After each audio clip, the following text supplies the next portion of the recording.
Hello everyone, and thanks for watching Edupedia World videos. In this video, we will be discussing solutions to problems in Paper 1 of the 2013 JEE Advanced Maths question paper. I'll be following code 0, but in any other code, the questions will be the same, just the order will be different, so you can figure it out for yourself. So 41, which is the first mathematics question for this code, is given a greater than b greater than c greater than 0, we are given that the distance between 1, 1 and another point, which we'll fill in later, is less than 2 root 2. And what is this other point? This is the point of intersection of ax plus by plus c is equal to 0 and bx plus ay plus c is equal to 0. So we can easily solve them and calculate the point of intersection. You subtract them, it gives you a minus b times x plus b minus a times y is equal to 0. And since a is not equal to b, a minus b cannot be 0. Going to the other side, this gives us a minus b times y, which gives us x is equal to y. Substituting in any one of the two, we get ax plus bx plus c is equal to 0, which means that x is minus c by a plus b, and so is y. So that's this point, minus c by a plus b, comma minus c by a plus b, the point of intersection of these two lines. Then we are given that the distance between these 2 points is less than 2 root 2.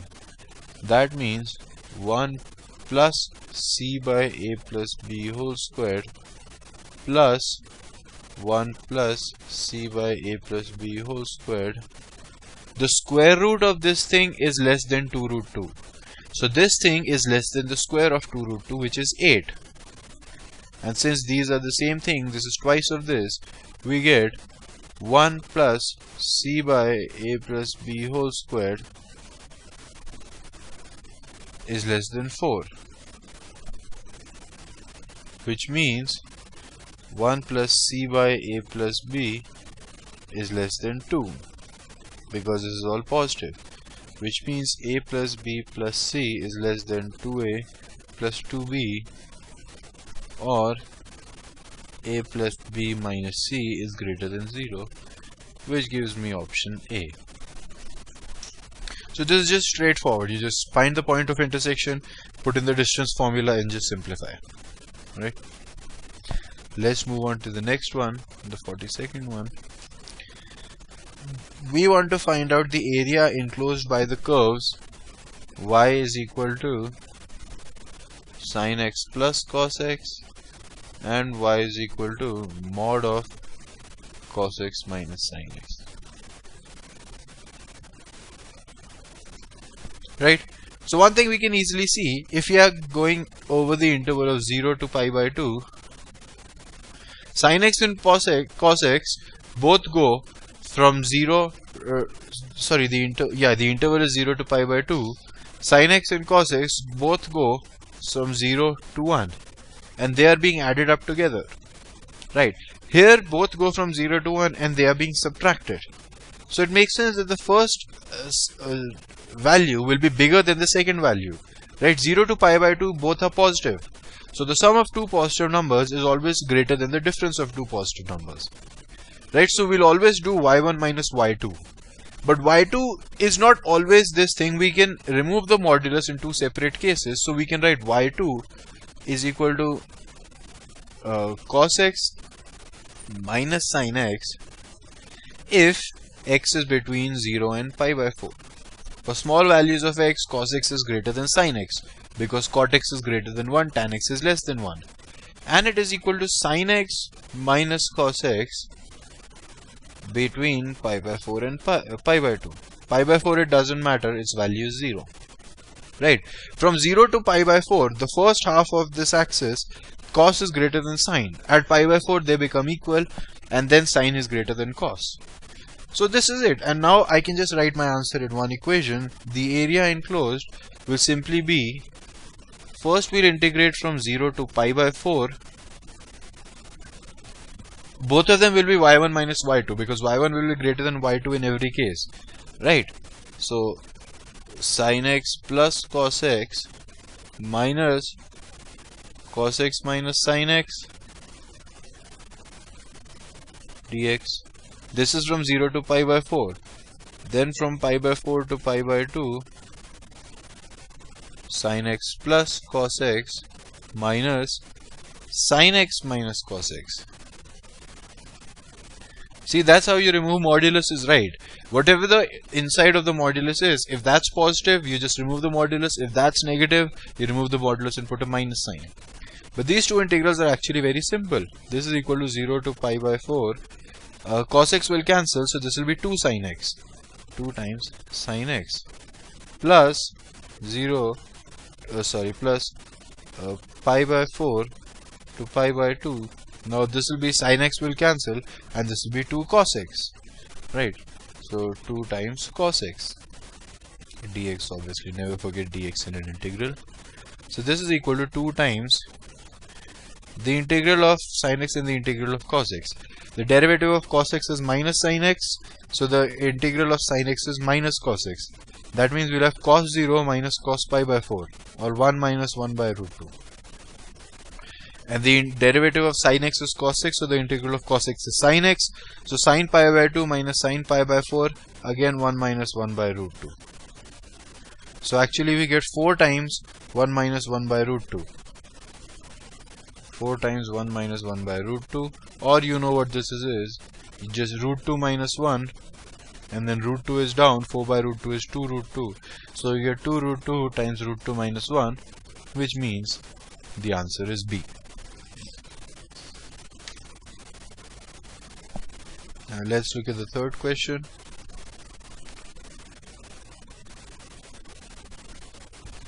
The number of points in minus infinity to infinity for which x square minus x sin x minus cos x is equal to 0. Now you can try to put in the discriminant formula, but I tried for a minute and it didn't go anywhere. But you can actually, if you can't solve the solutions, you can see that the solutions are not asked in the problem, the number of solutions are asked. And you can sometimes do that sort of thing by qualitative analysis. So if this is fx, let's just calculate the derivatives. F dash of x will be 2x minus sin x minus x cos x plus sin x. Sin x cancels. This is equal to x times 2 minus cos x. Right. Now 2 minus cos x is always positive. So f dash is greater than 0 if x is greater than 0. F dash is equal to 0 if x is equal to 0. And f dash x is less than 0 if x is less than 0. Now what is the value of fx at 0? At 0, fx is equal to minus cos x, that is minus 1. So we know some things about this function. Minus 1. It passes through this point. Not only does it pass through this point, but here the slope is 0. After here the slope is positive, and before here the slope is negative. And that's true for all. This goes from 0 to infinity. From 0 to infinity the slope is positive. That means however it goes something like this, or something like this, or whatever. But the slope doesn't become 0 again. Slope is negative. So we can see that there are two solutions and only two solutions on the real axis. So the answer will be 2, which will be C. I repeat, we know that it passes through this point. We know the slope is 0. We know that whenever x is greater than 0, the slope is positive. And we know whenever x is less than 0, the slope is negative.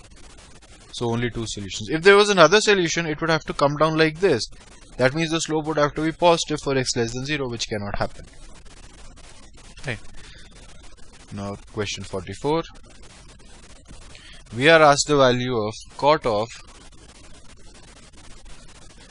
summation n is equal to 1 to 23 cot inverse of 1 plus summation k is equal to 1 to n 2k. Now this sum is something which you already know. You can take 2 outside. Sum of the first n natural numbers is n into n plus 1 by 2. So this is equal to cot of summation n is equal to 1 to 23 cot inverse of 1 plus 2 times n into n plus 1 by 2, or n into n plus 1. Now what do we do after this?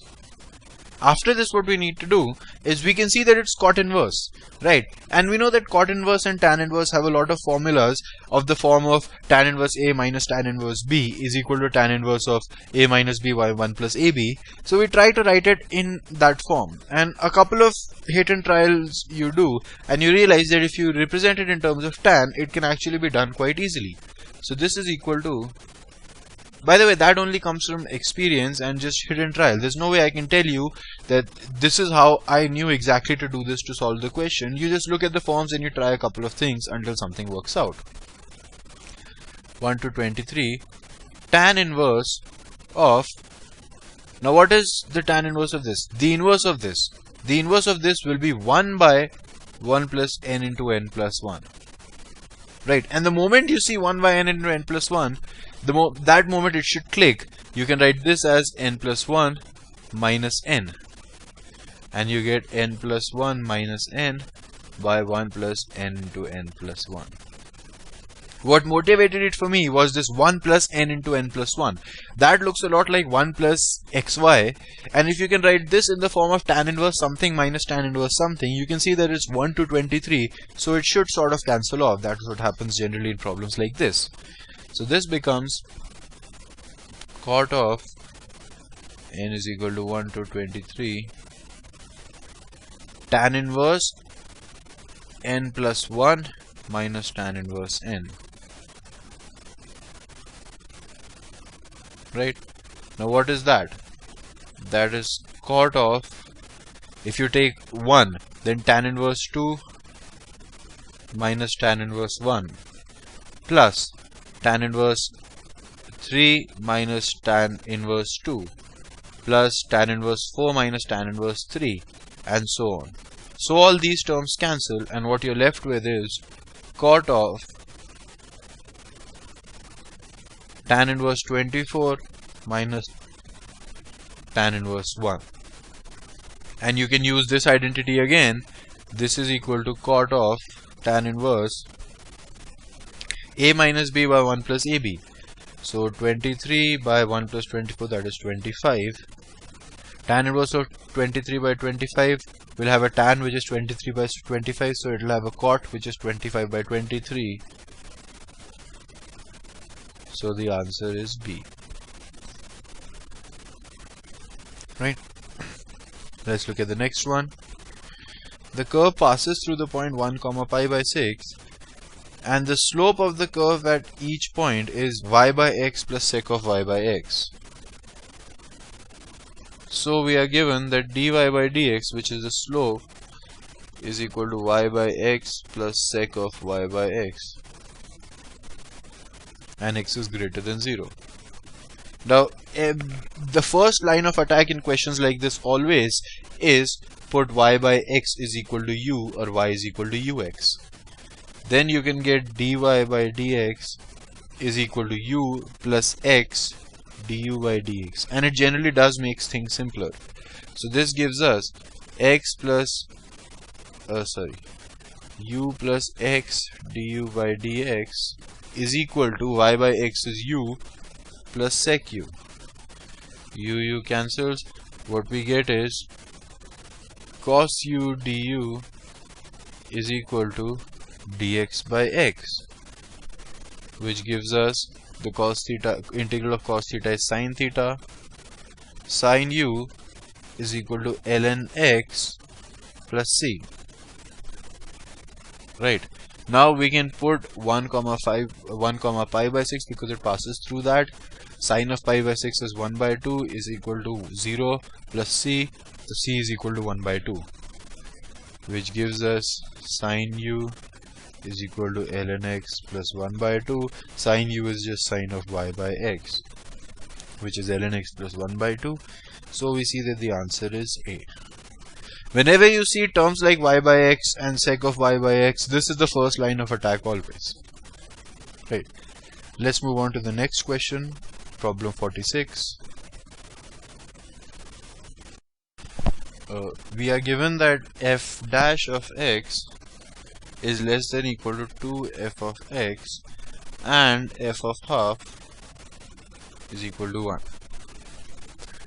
So there are many ways of trying to do this, but because we need an interval, I'm not going to try to calculate any limits of fx, but we'll just try to analyze this relation and calculate some results. So this can be written as df by dx minus 2fx less than 0. And the moment you see something like this, and when you start seeing E in the answer, there are E's in every option in the answer, you can see that this, you can do something here which you do in equations of the form of y dash plus py. You multiply it by e to the power px, right, or integral e to the power p dx, right. So here we multiply it by e to the power minus 2x, and what we get is d of e to the power minus 2x fx by dx. What is this? This is equal to e to the power minus 2x df by dx minus 2 e to the power minus 2x fx.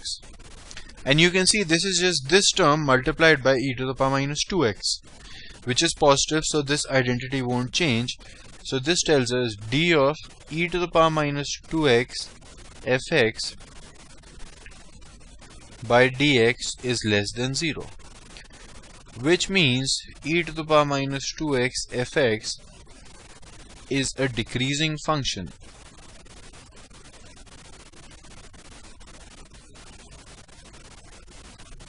And we need an integral from half to 1, so its value at half will be greater than its value at 1. That means e to the power minus 2 fx, e to the power minus 2x fx will always be less than its value at half. If we are talking between half and 1, since it's a decreasing function, the value will always be less than its value at half. At half, what is its value? E to the power minus half into 2 minus 1 into f of half, which is already 1, we know that. So this is less than e to the power minus 1, which gives us fx is less than e to the power 2x minus 1. And this is the sort of relation which we wanted all along. From this we can calculate the integral directly.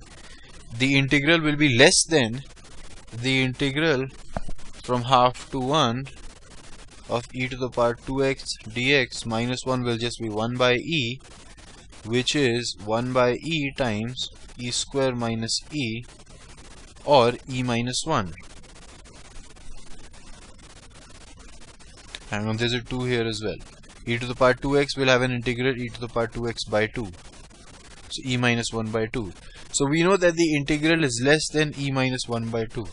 And the integral has to be greater than 0 because we know that f is a positive non-constant function. So if you are going from half to 1 and it's positive in all that interval, then the integral has to be greater than 0 and less than e minus 1 by 2. So that means the answer is D. It is between 0 and e minus 1 by 2.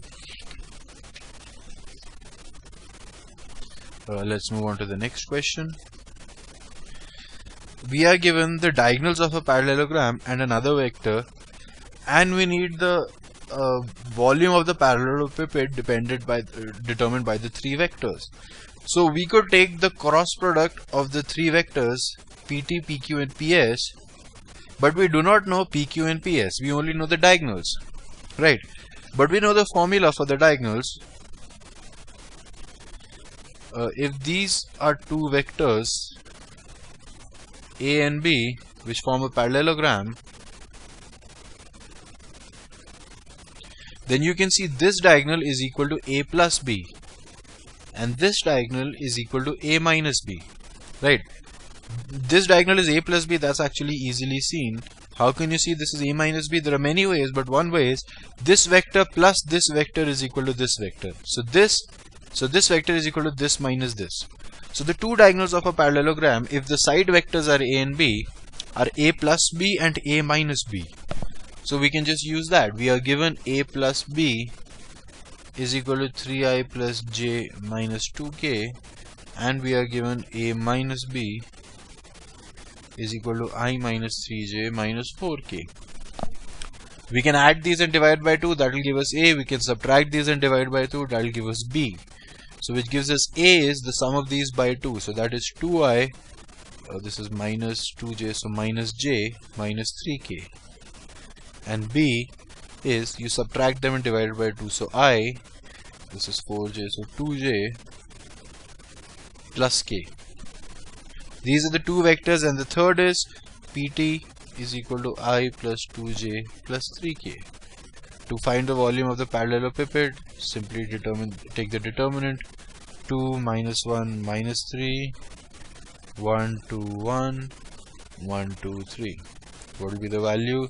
It will be 2 times this minus this, that is 6 minus 2, that is 4, minus of minus 1, that is plus 1 times this minus this 3 minus 1, that is 2, minus 3 times this minus this, which will be 0. So which gives us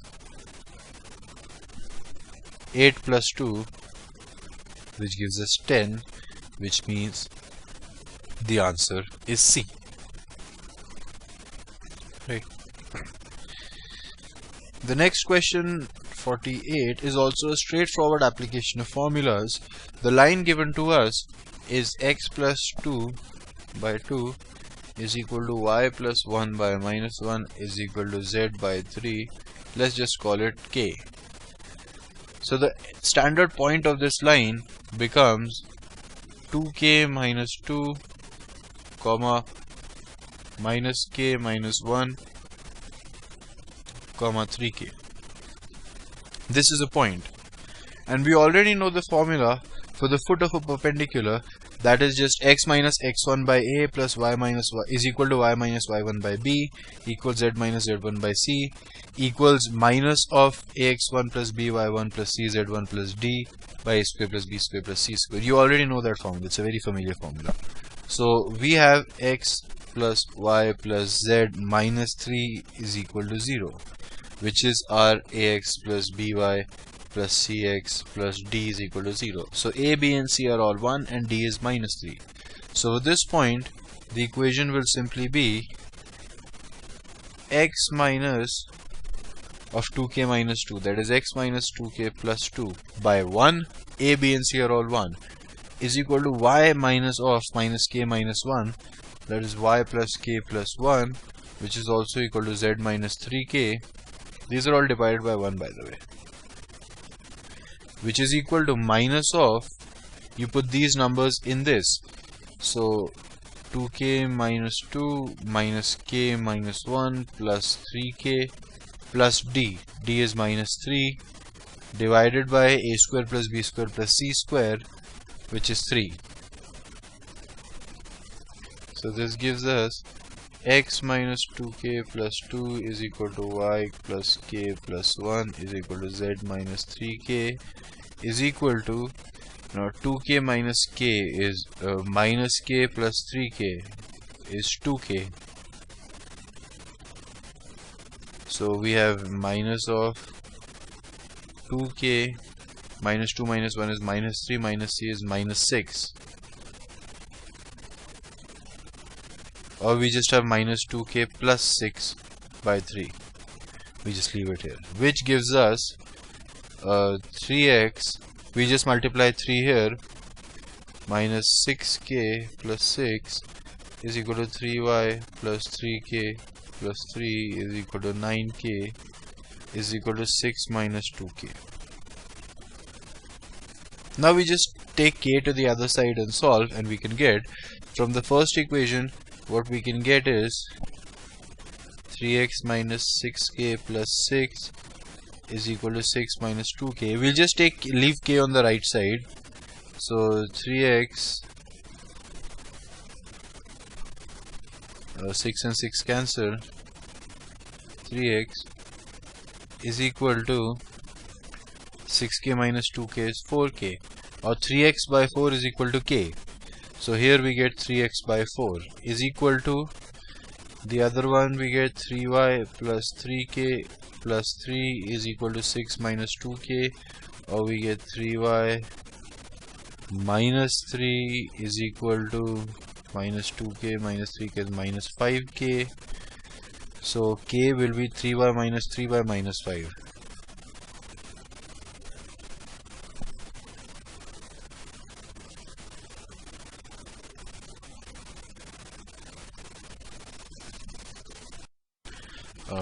Hang on, I seem to have made a mistake here. Hang on. 2k minus k is k plus 3k is 4k. So this should be minus 4k, sorry. So this should be 6 minus 4k, sorry. I'm sorry. So this is minus 4k, which means 6k minus 4k is 2k. So this is 3x by 2. And this is 6 minus 4k, and 4 plus 3 is 7. So 3y minus 7. Right, make sure you don't make mistakes like these when you're in the paper. Right, this is the sort of thing that can lose you a lot of marks despite knowing all the information. Right, so try not to do what I just did. Is equal to, now for z it's easy, 9k is equal to 6 minus 4k. Right, this is 3z minus 9k, sorry, 3z minus 9k. So we get 3z minus 6 is equal to minus 9k minus 4k, that is 5k. So 3z minus 6 by 5. Now you can just divide by 3 and you get x minus 2 is equal to y minus 1 by minus 7 is equal to z minus 2 by 5, which gives you the answer as D. Right. Straightforward application of the formulas, just a lot of simplification, so a lot of potential for error in this question. Let's move on to 49. 4 persons independently solve a certain problem with probabilities given. The probability that the problem is solved by at least one of them. So the probability that it will be solved by at least one of them is 1 minus the probability that it will be solved by neither of them. Right? If nobody solves it, the probability of that is, the probability of the first not solving it is 1 by 2. And the probability of the second not solving it is 1 by 4. And the probability of the third not solving it is 3 by 4. And the probability of the fourth not solving is 7 by 8. The probability that the fourth guy solves it is 1 by 8. So the probability he doesn't solve it is 7 by 8. So you just solve it, it gives you 1 minus 21 by 16 into 16, 256, which is 235 by 256, which gives us 8. So you calculate the probability that nobody solves it, and you subtract it from 1, you get the probability that at least one person will solve that problem. Let's move on to question 50. Alpha and minus alpha bar, alpha and 1 by alpha bar lie on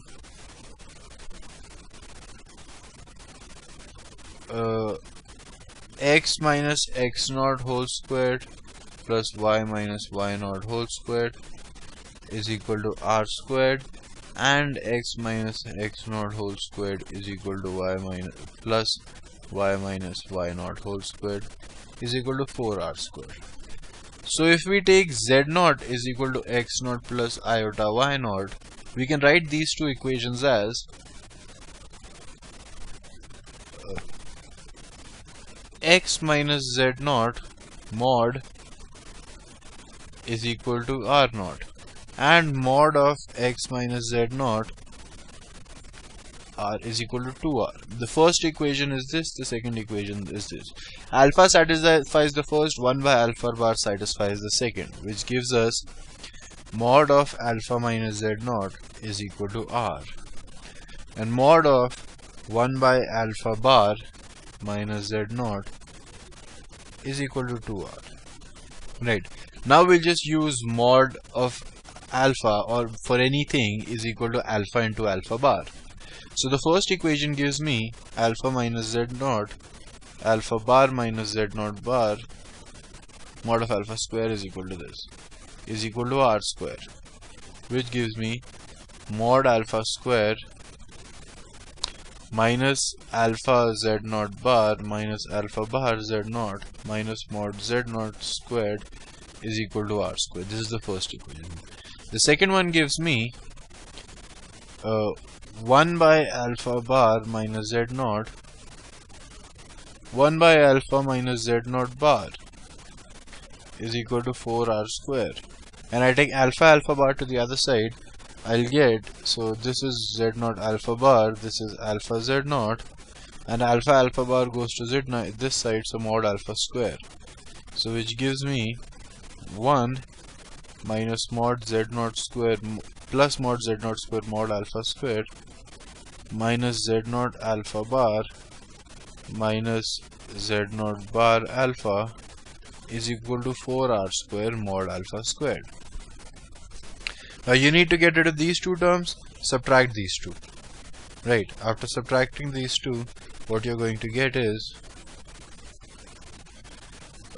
let's do the first equation minus the second equation. So 1 plus mod z naught square mod alpha squared, these two terms cancel, minus mod alpha squared plus mod z naught squared is equal to r squared 4 mod alpha squared minus 1. Right, and we are given that z naught square is r square plus 2 by 2. Right, so we'll have to use that. I'll just rub the upper part for now.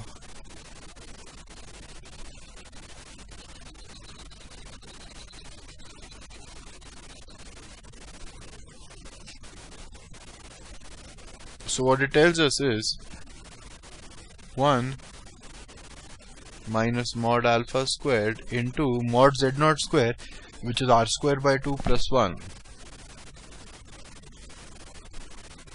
minus mod alpha squared plus r square by 2 plus 1 is equal to 4 mod alpha squared r squared minus r squared, which gives me 1 minus mod alpha squared r squared by 2.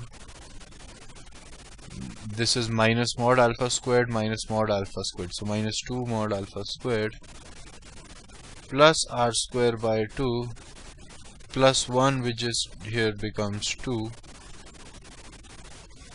is equal to 4 mod alpha squared r squared minus r squared.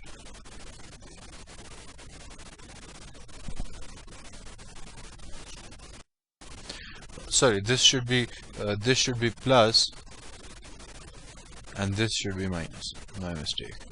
So these two cancel 1 and 1, and you are left with this is plus this and plus alpha square minus alpha square, so this cancels as well, and this is minus. My mistake. So what it gives us is r square can cancel, mod of alpha squared by 2 minus 1 by 2 is equal to 4 mod of alpha squared minus 1. So this half goes here, it becomes minus half. So which means this is 8 mod alpha squared by 2. So 7 mod alpha squared by 2 is equal to 1 by 2, means mod alpha is 1 by root 7, which means the answer is C. So yeah, a fair bit of manipulation, but ultimately it's easy enough. Let's move on to the next question, 51. So we are given two lines, and I'll just try to write the lines in a different form. There are two forms in which you're used to seeing.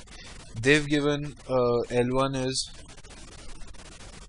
3 plus t I cap plus minus 1 plus 2t j cap plus 4 plus 2t k cap. That can also be written as 3i minus j plus 4k plus t times I plus 2j plus 2k. Right, because this equation really just gives you the slope of t, right? So the slope of this line will be I plus 2j plus 2k, right? That will be the direction of the line, right?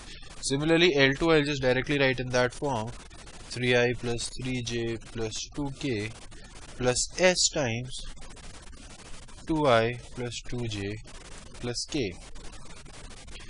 And we are given a third line L, which passes through the origin and is perpendicular to these two lines.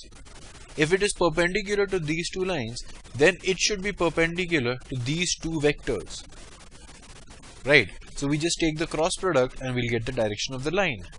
So that will be I, J, K, 1, 2, 2, 2, 2, 1.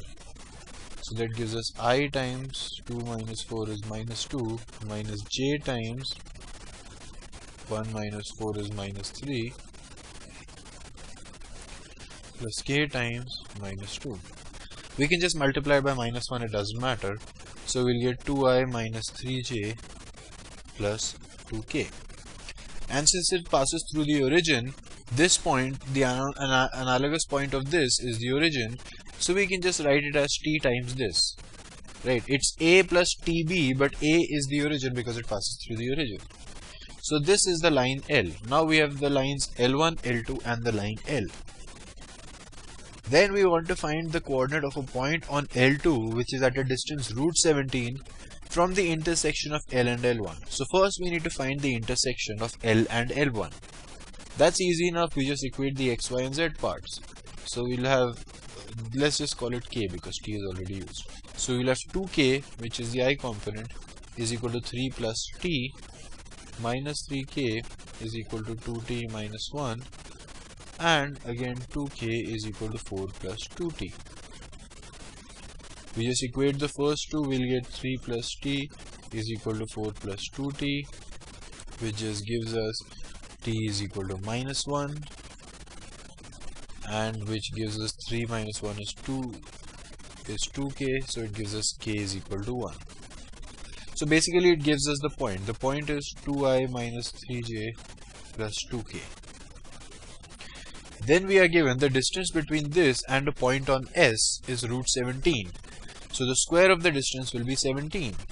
So we get this, now I'll write it in the original form, 3 plus 2s times I cap plus 3 plus 2s times j cap plus 2 plus s times k cap.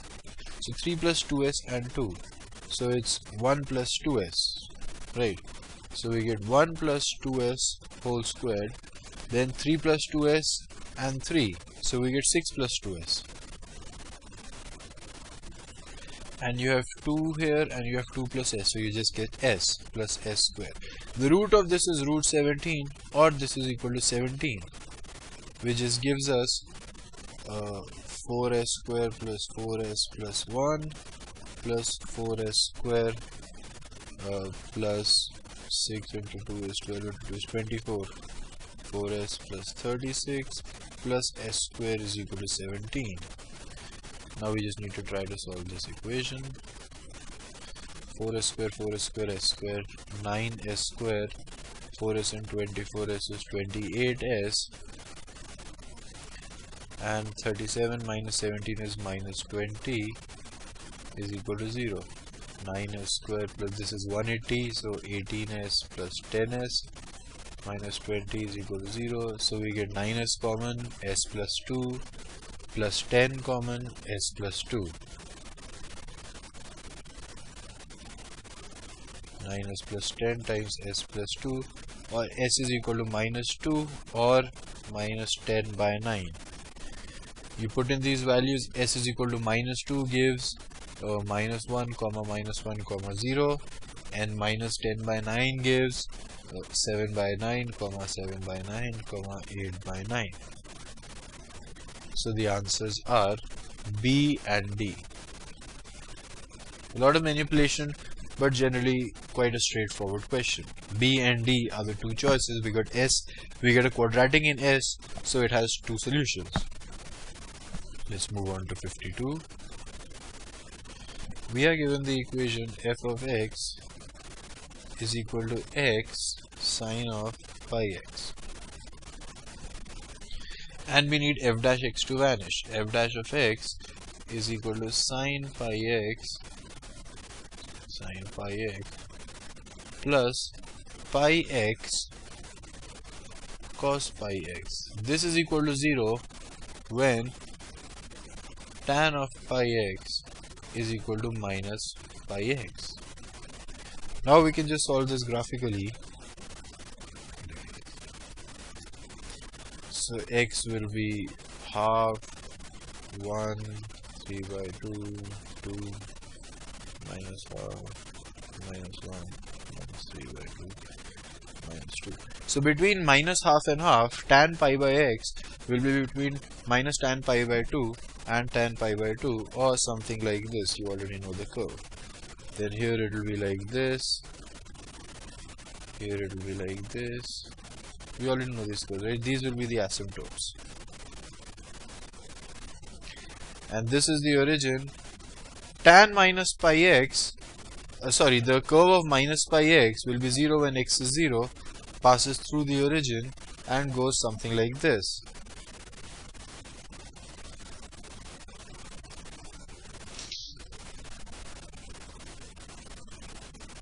Right? So these are the two equations and we need the solutions. We can see that in between a number, an integer and the integer plus half, there is no solution. This 0 doesn't count. There is no solution here. Then you have here, right, where again it will go like this. So between 1 and 3 by 2 you have no solution. Between minus half and 0 you have no solution. So you have no solution between n and n plus half.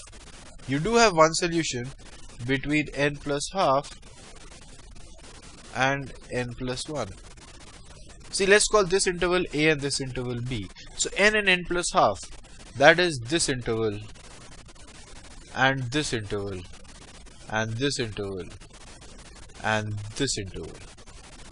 No solutions you can see in these intervals, right? But between n plus half and n plus 1, that is this interval, you can see a solution. This interval, you can see a solution, right? And obviously there is one solution in the interval n into n plus 1. So the answer will be B and C.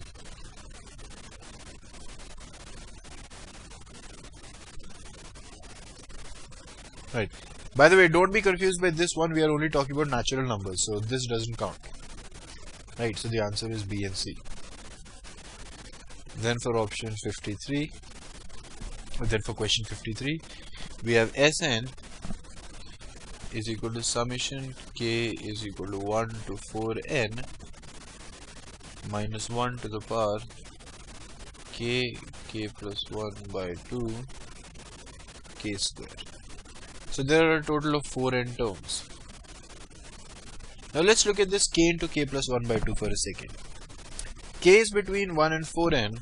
So when k is equal to 4 alpha, that is a multiple of 4, we get minus 1 to the power of, or let's just calculate the value of k into k plus 1 by 2. If k is 4 alpha by 2 will be 2 alpha. So this is even, which means we'll have a positive sign. K is equal to 4 alpha plus 1. This is 4 alpha plus 1. This is 4 alpha plus 2 divided by 2 is 2 alpha plus 1. Both of them are odd. So this will be negative. We are talking about what this sign will be. It will be either 1 or minus 1.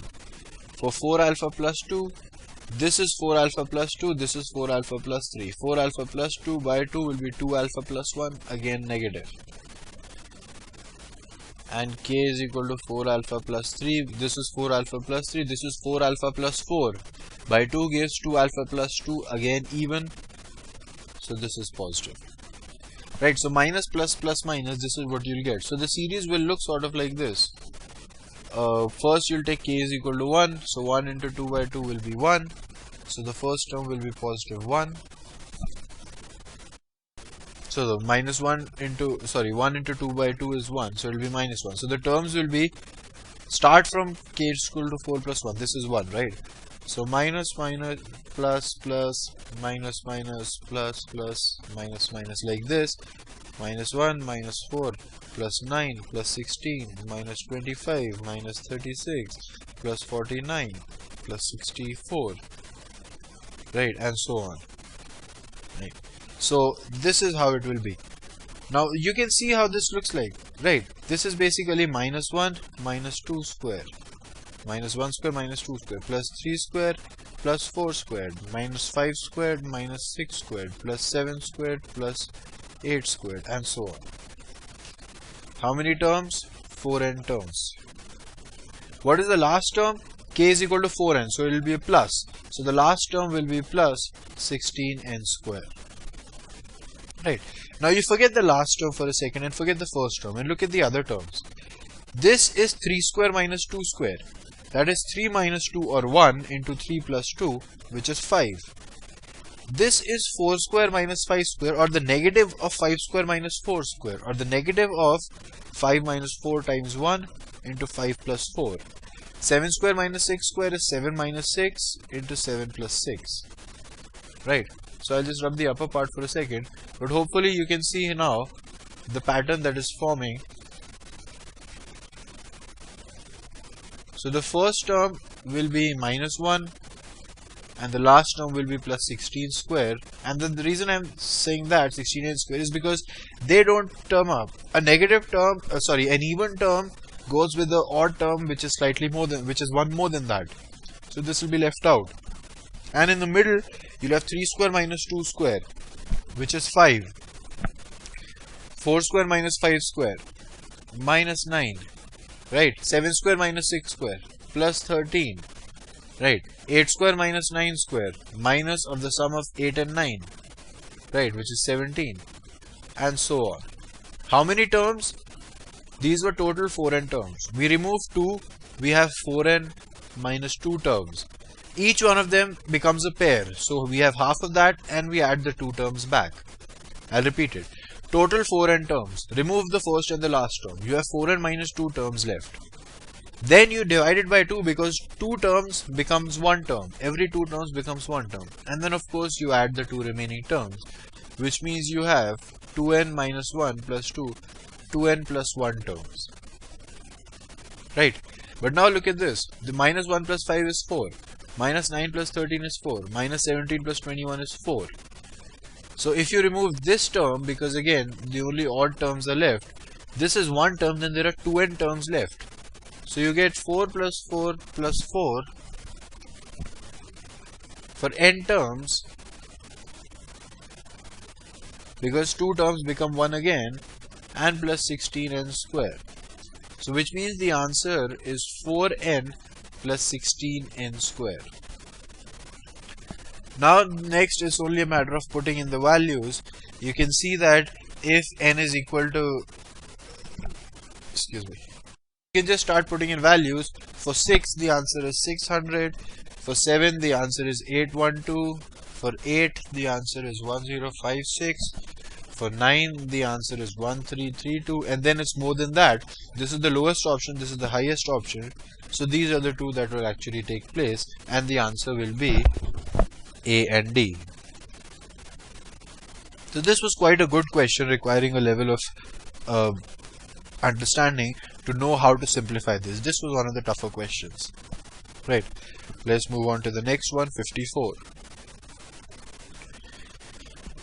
We are given three symmetric matrices. We are given three matrices M and N, and we want which of the following are not true. So let's look at the option A.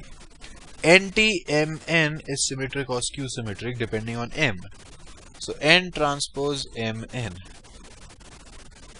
If you take this to be, let's say, a matrix P, then P transpose will be, you take the inverse, right? So the transpose of this, N transpose M transpose N.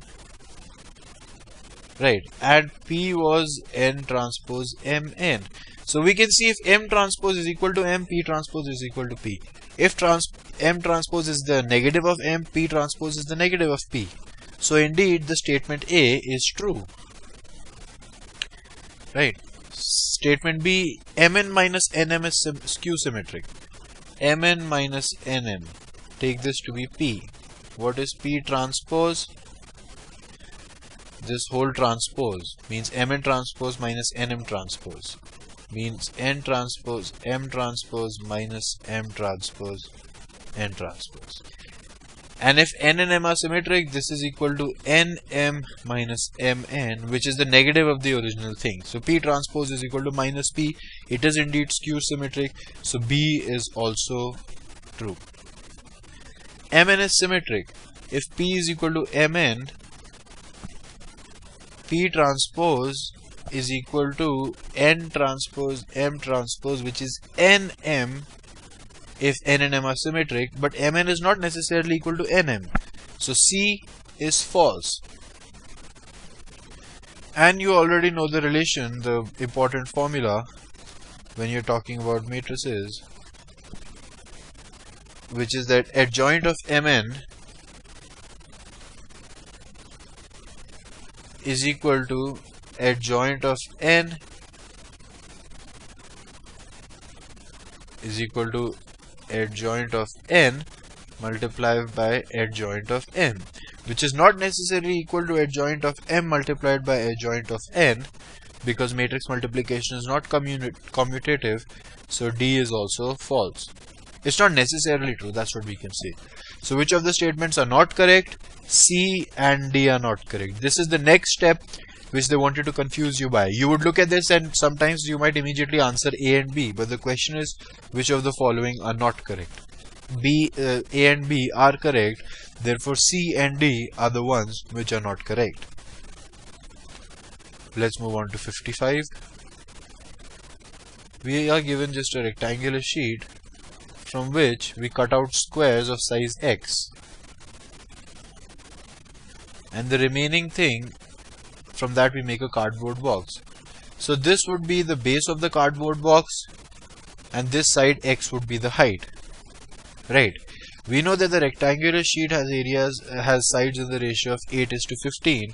So let's call both the sides. Let's say this side is 8a and this side is 15a. Let's say these are x, which means this remaining side is 15a minus 2x. This is 8a minus 2x. Then we are given that the total area of the removed squares is 100. The resulting box has maximum volume. Total area of removed squares will be 4x squared. That is 100, means x square is 25. X is equal to 5 gives us maximum volume. What is the volume? Area of base will be 15a minus 2x multiplied by 8a minus 2x multiplied by x. Right. This is the volume, means you'll need to differentiate this in order to get the area, in order to get when it is maximum. So you can just multiply it first. The volume will be equal to 15 times 8 is 120 a square minus 16 ax minus 30 ax plus 4x squared, and all multiplied by x. This is the volume. What is dV by dx?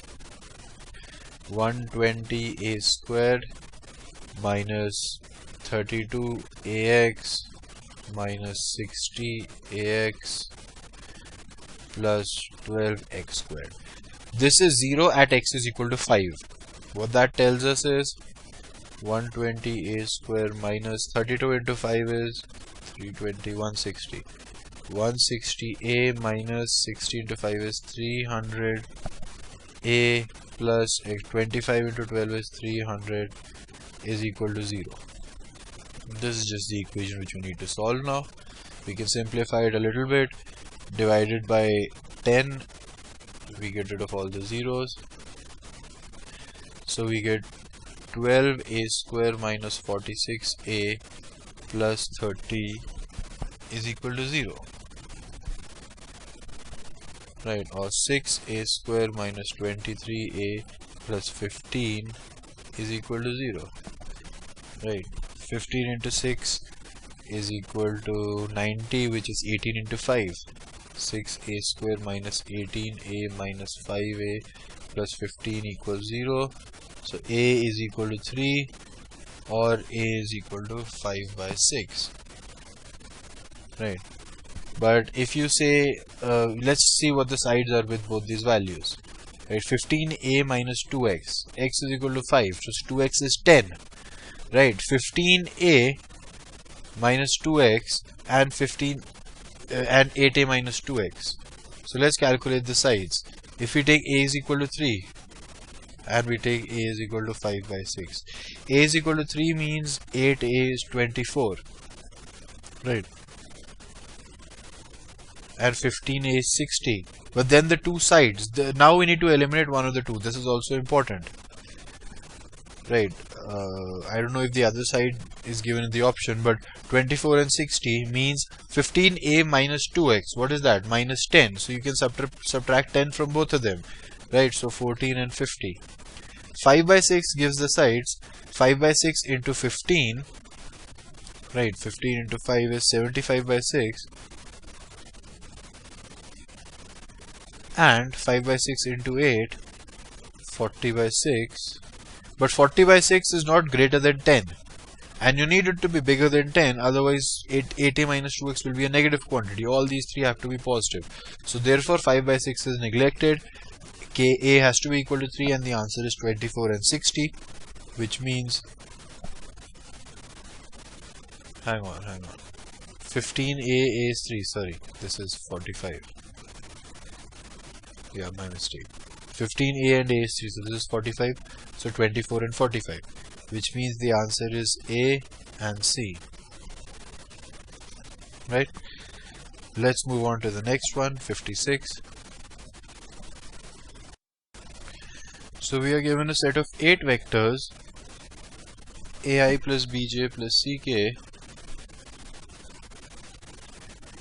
with a, b and c all belonging from either -1 or 1. That means there are 8 possible vectors.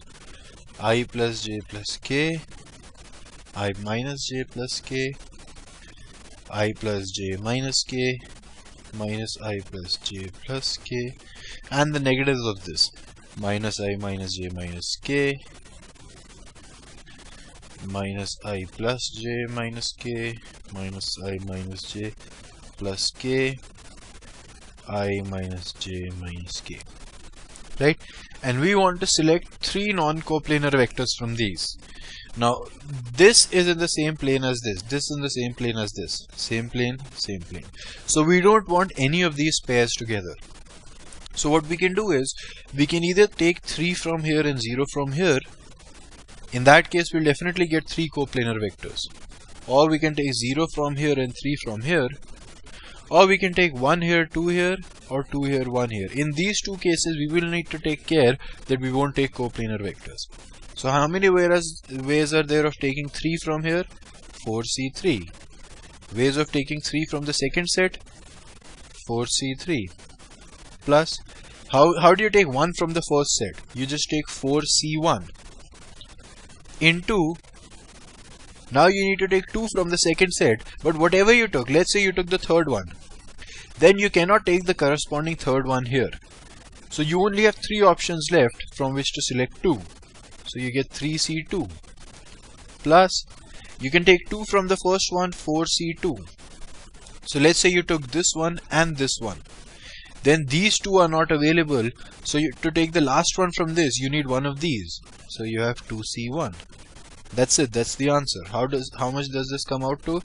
4 plus 4 plus 12 plus 4c2 will be 6 into 2, 12, which gives us 32, which is 2 to the power 5, which means P is equal to 5. That is your answer. P is 5. Okay. The second one, the 57th one rather, there are 3 independent events, E1, E2 and E3. Let's say the probability of them happening is X, Y and E3 is Z. These are the probabilities. Sorry. Then we are given that the probability that only E1 happens is alpha. What is the probability that only E1 happens? First of all, E1 has to happen. Then E2 should not happen. So 1 minus Y are the chances E2 will not happen. 1 minus Z are the chances E3 will not happen. This is equal to alpha. Similarly, 1 minus X times Y times 1 minus Z is equal to beta.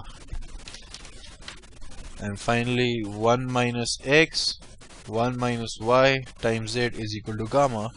And the probability that none of them happen is P.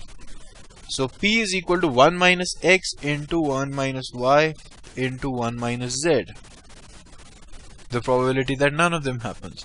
Then we are given two relations. We are given alpha minus 2 beta times p is equal to alpha beta. What does this mean? Alpha minus 2 beta. So 1 minus z is the same in both of them. Then alpha minus 2 beta. Alpha is x minus xy. Minus 2 times beta is, once you take 1 minus z out, y minus xy. And this is given to us to be alpha beta. 1 minus z whole squared, 1 minus x, 1 minus y, xy. Right, so 1 minus z we can directly cancel here. And what we'll get is, oh wait a second, I forgot p. Here you have p as well. P is 1 minus x, 1 minus y, 1 minus z. That's what I'm thinking about. That would cancel. So this 1 minus x, 1 minus y, 1 minus z cancels with these three. And what we are left is in x minus xy minus 2y plus 2xy is equal to xy. Minus xy plus 2xy is xy, cancels with xy. X minus 2y is 0, or we get x by y is equal to 2. Let's see what we get with the second relation, which is beta minus 3 gamma times p is equal to 2 beta gamma, which means beta and gamma, 1 minus x is common. So beta has y minus yz, minus gamma has z minus yz. And this is multiplied by p, 1 minus x, 1 minus y, 1 minus z. This is equal to 2 beta gamma. 2 into 1 minus x whole squared, 1 minus y, 1 minus z, yz. Right. So 1 minus x whole squared minus 1 minus y, 1 minus z cancels directly, and what we are left with is y minus yz minus 3z plus 3yz is equal to 2yz. Yz, this cancels, which means y by z is equal to 3. X by y is 2, y by z is 3. Multiplying gives me x by z is equal to 6. What is x by z? The probability of occurrence of E1 divided by the probability of occurrence of E3, which is what we want. So 6 would be my final answer. Let's move on to the next one, question 58. Coefficients of 3 consecutive terms in 1 plus x whole to the power n plus 5 are in the ratio of 5 is to 10 is to 14. We need to find n. So what are the three terms? They will be of the form of n plus 5 cr, n plus 5 cr plus 1, and n plus 5 cr plus 2, which are in the ratio 5 is to 10 is to 14. So let's just do that. Let's take the ratio of the first two. That will be n plus 5 factorial by r factorial n plus 5 minus r factorial.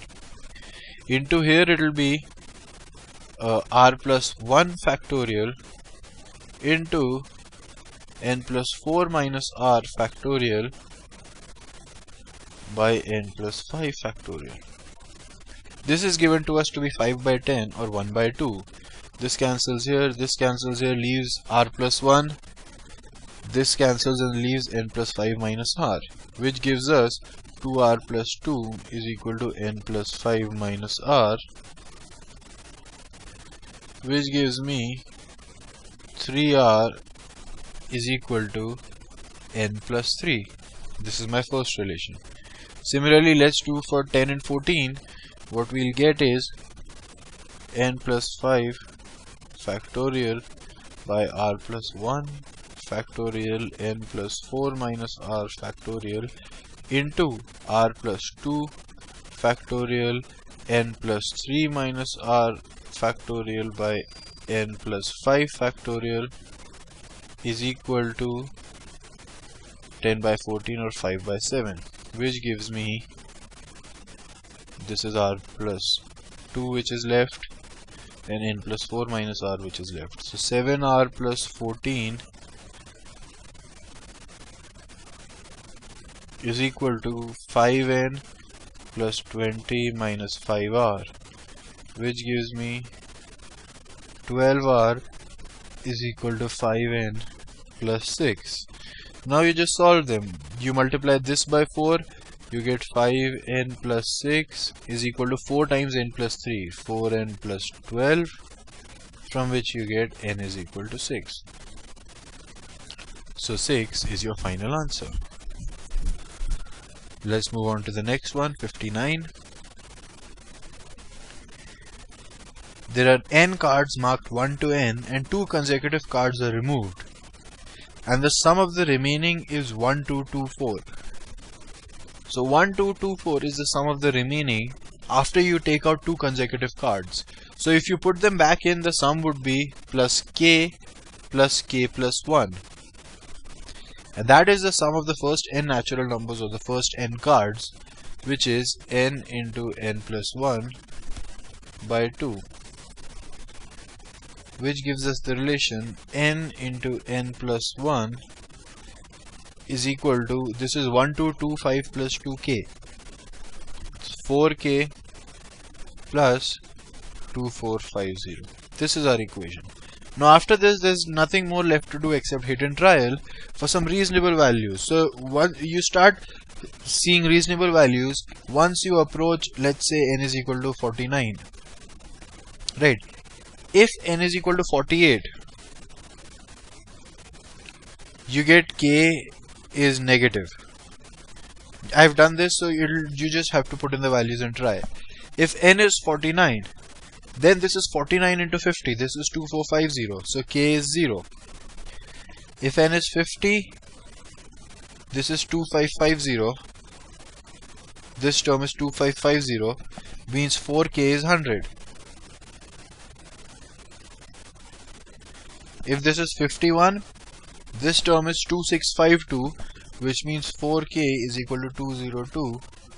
And if this is 53, it means 52, sorry.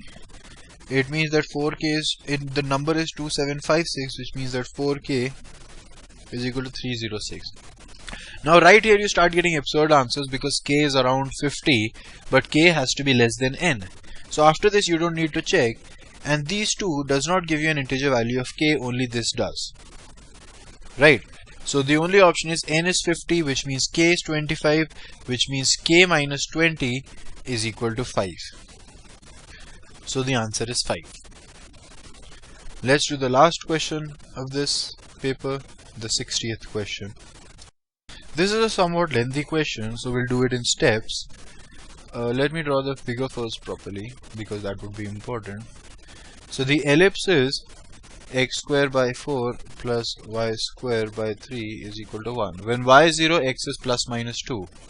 So this is 2, this is minus 2. The ellipse goes somewhat like this. And you can see within the options for delta 1 and delta 2, h is between half and 1. And we have a point h comma 0, so it's somewhere here, h. And we have a vertical line passing through h comma 0. And these are the points P and Q, and the tangents at P and Q meet at the point R. Delta as a function of h is the area, and then you have something after that, which is what is 8 by root 5 delta 1 minus 8 delta 2. So the first step of the question is to calculate delta as a function of h. Then we'll move on after that. Right? So what we'll do is, if this is h, this is obviously h comma k, and this is h comma minus k. Right? Because this is a vertical line. H is equal, the vertical line in which x is equal to h, always. Right? So what are the equations of the tangents? Right? The equations of the tangents can be written as, we know that if this is theta, then we can write the coordinates as h is equal to 2 cos theta and y is equal to root 3 sin theta. And the equation for tangents for an ellipse are pretty standard. You get x by 2 times h by 2 x by 2 times cos theta, x by a cos theta, plus minus y by 3 times k by root 3 is equal to 1. Sorry, root 3 into root 3. This I get from the standard equation for tangent for an ellipse at theta, x by a cos theta plus minus y by b sin theta is equal to 1. So the two equations are xh by 4 plus ky by 3 is equal to 1 and xh by 4 minus ky by 3 is equal to 1. These are the equations for P and Q. Right? The intersection will give us this point R, so we can add them. So we'll get xh by 2 is equal to 2, which means x is equal to 4 by h. So this point is at 4 by h, comma, y is 0, you can see that directly. Y is 0, or you can just subtract these two and that will give you y is 0. So this is the point. So this is the triangle. So now we've completed the first step, which is to get delta h. What is delta h? That is the area. That is equal to half into the base. The base is this side. If you look at this is base and this is the altitude. So half into, this is 2k, into 4 by h minus h. Now k I can write in terms of h. We know that h comma k passes through this. So h square by 4 plus k square by 3 is equal to 1, and we've assumed k is positive because minus k is the other point which we've taken care of.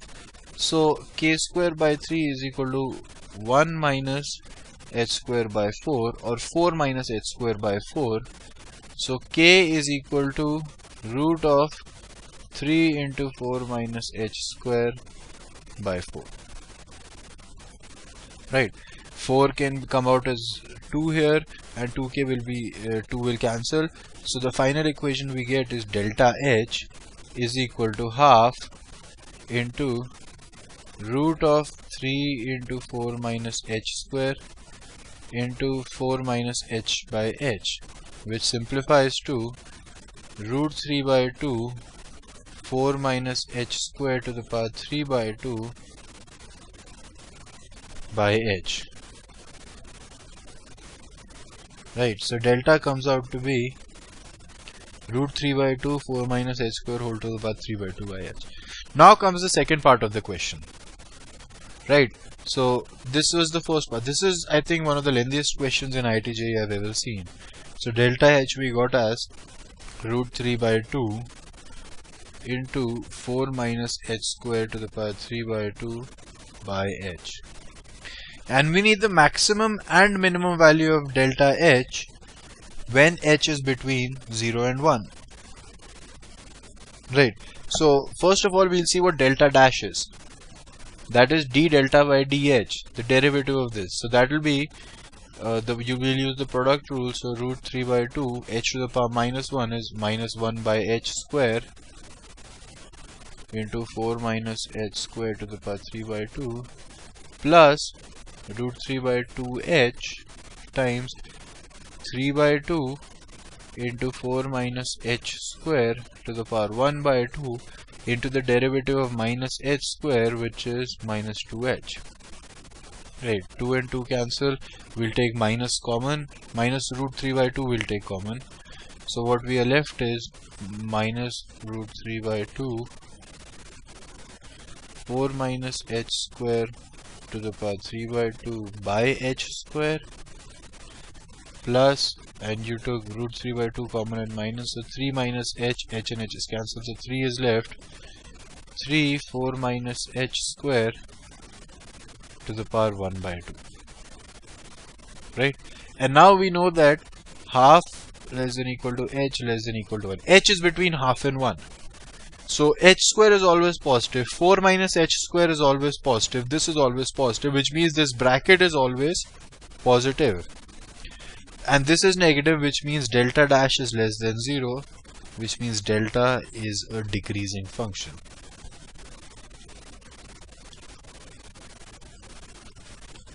So after getting delta, we found out the delta as a function of h is continuously decreasing between half and 1, which means delta 1, which will be the maximum value of delta, will be the value of delta at h is equal to half, and delta 2, which is the minimum value of delta, will be delta at h is equal to 1.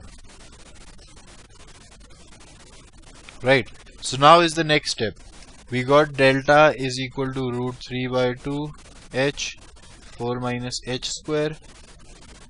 Delta 1 is equal to delta h is equal to half, and delta 2, which is the minimum, is equal to delta h is equal to 1. So what is delta 1? H is equal to half. That is root 3, 2h will be 1. This is 3 by 2. Into 4 minus h square to the power 3 by 2. So 4 minus 1 by 4. That is 15 by 4 to the power 3 by 2. That is equal to 3 root 3 by 8 into 15 to the power 3 by 2. That is 5 to the power 3 by 2 into 3 to the power 3 by 2 into root 3, which is 3 to the power 2, 9. So this is 9 by 8 into 5 to the power 3 by 2. Delta 2 is when h is equal to 1. So that is equal to root 3 by 2 into 3 to the power 3 by 2, which is equal to 9 by 2. And we need the value of 8 by root 5 times delta 1 minus delta 2. So that is equal to 8 by root 5 times 9 by 8 times root 5 times 5 minus 8 delta 2. 8 into 9 by 2. So root 5 goes. 8 and 8 go. And what we are left with is this is 4. So 9 into 5 minus 9 into 4. 45 minus 36, which is 9. So the answer to this last question is 9. Thank you.